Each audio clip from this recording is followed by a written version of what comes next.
I finally wrote this down on a sticky note, so let's talk about it. The things that you can do in this hobby and why it's impossible to do them all yourself. I've been thinking a little bit about this recently. There's a lot of different ways to enjoy the Nerf hobby, and I think that's great. I think that's the way it should be. You can kind of pick and choose what you enjoy doing, and you don't have to try and do it all. Because if you do try to do it all, you will fail. You will burn yourself out. Let's talk about what I think are 5, maybe 6 different ways that I divide ways to approach the Nerf hobby. Number 1, create content, entertain, and review. What am I doing right now? Obviously, I can relate to this one. I would identify myself at this point as a content creator of sorts, published press hat. There you go, if you know, you know. So I would consider that making YouTube videos, maybe posting on Instagram, TikTok, just reviewing blasters, new things you get, or just trying to make people laugh or smile or show off the hobby in some sort of way. Next one, you can make, you can build, you can mod, or design. Obviously, there's a few things squished into there. I'm just going to lump them together for argument's sake, because I think old modders would probably be very upset to hear, like, oh, I am not the same as someone who 3D prints or designs with modeling software, but for argument's sake, let's just clump them kind of together for now. So the makers, the doers, the creators, not the content creators. Sorry, split that one. Next one, you can sell. You can be a business, right? You can have a store. Maybe it is making things that are actual blasters, or I don't know, you designed a sticker and it's hobby related, or you designed some merchandise that is like a shirt, a hat, and you sell that, and again, it's hobby related. Next one, you can organize events, you can run games, or you can just be in charge of a club. That obviously is a lot of behind the scenes work, or it means that you are doing things to allow others to play. You are setting up large invitationals, or you're setting up little small things for some of your local friends. You're finding venues, you're gathering resources, be that, equipment, spare darts, eye protection, and then getting people together, and maybe you are reffing the day of a game. And of course, you can play at events. You attend games, you travel near and far, you bring your stuff, you go hard, you have a good time. You are there to play, you entered the hobby of Nerf because you want to play Nerf. And the last one, I guess, is kind of there too, collecting. I think I'll put this in its own little category, so that'd be the 6th category, just collecting, because it doesn't really involve any play aspects. It doesn't involve like events in general. You're not necessarily selling them. You're not making or building your own stuff, and you're not necessarily creating entertainment, content, or reviews out of them. You just collect. You buy it to buy it, and you keep it to yourself. That's how I kind of have everything split apart. And if you think there are other small little categories, that's totally fine, and I'm sure I missed something. But with that in mind, like if I was saying for myself, create content, entertaining people, reviewing stuff, and playing at events go hand in hand pretty well. Like I like to record my games and then post them on YouTube. Now you don't have to record stuff and post it on YouTube, right? You could just go to a game, enjoy yourself, and not be forced to share that with the world.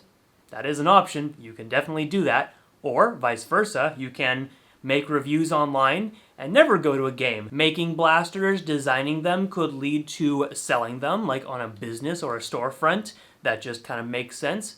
But you don't have to. You could just make one-off designs that are for yourself. You could put hours and hours into a really nice mod with the sole intention of keeping it for yourself. Maybe you bring it to a game to play with, or maybe it just goes up on your wall and you look at it and you respect how much time and effort went into your very nice, priceless creation. You can organize events and play at events, but obviously anyone on the organization side will tell you that that is very difficult. So it works best if you have a team, and it's very hard to just be the organizer and play at the event if it's a larger group. So the point there being, to kind of round it off and why I'm talking about this, when you approach this as an individual, it's hard, because there's a lot of fun things there. All the things I just listed are things that I have at least thought about or would like to do in the future. You're probably well aware that I don't sell stuff, I don't have a storefront, I don't really make or build stuff either. Should I? I mean, Other people are doing it. How about I do all of it and do all of it poorly? If I tried to do everything, it wouldn't go well. I would overload my one-man operation. And the more you see people who are kind of doing everything, the more you realize that it's not just them doing it, it's a team. And if someone is saying that they can do everything in this hobby, they can play, they can organize, they make stuff, they sell stuff. What else do they do? They create content and they collect everything known to man.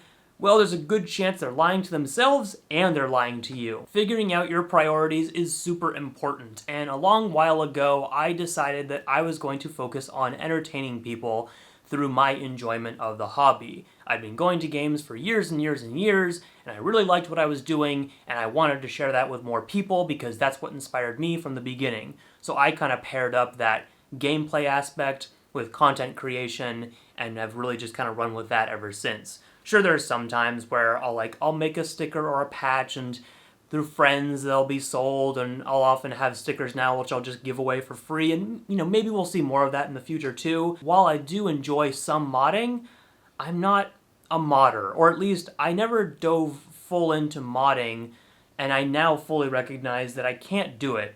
Like, with the space that I have, with the time that I have, I've decided to do one thing and not the other. I don't have the space to set up all the modding equipment that I would want to, and I don't think my mods would turn out very good, or my designs for like a new blaster would go very well, because I decided to focus on the content creation side of things. And you can love it or hate it, even if you think my videos are trash, which some of them are, that's what I've decided to do. So I would love to get into more of that designing side and make my own blasters, because some of the things that people put out are so cool, and I want to do that too. But I can't. I just can't do that right now. I would need to scale back on some other front, or I'd need to get a team together so that I can do that. I don't want to do that. I'm a one-man operation still, so this is what I gotta do.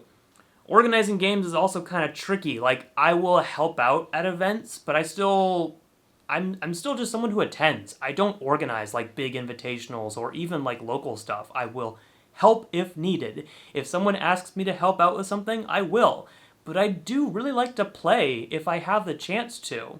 And let's take it back to a big example like Maryland Mayhem. When I went to that event, it's on full display that you can't do everything. If you try to do everything, you will fail, and you will have a shitty time at the event because you are just constantly thinking about what you didn't get to do instead of what you were able to do. So remember to not overload yourself in this hobby. Do what you can, do what you enjoy. I know a lot of people talk about wanting to make the hottest new 3D printed blasters, or they're upset they don't have a 3D printer and that makes them leave the hobby, or they see like highly competitive stuff coming out for 3 figures, maybe even 4 in the future, and they're like, I can't afford that, I'm out.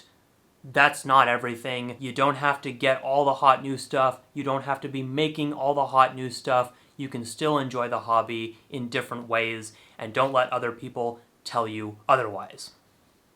Like me. Don't listen to me. Don't listen to this video.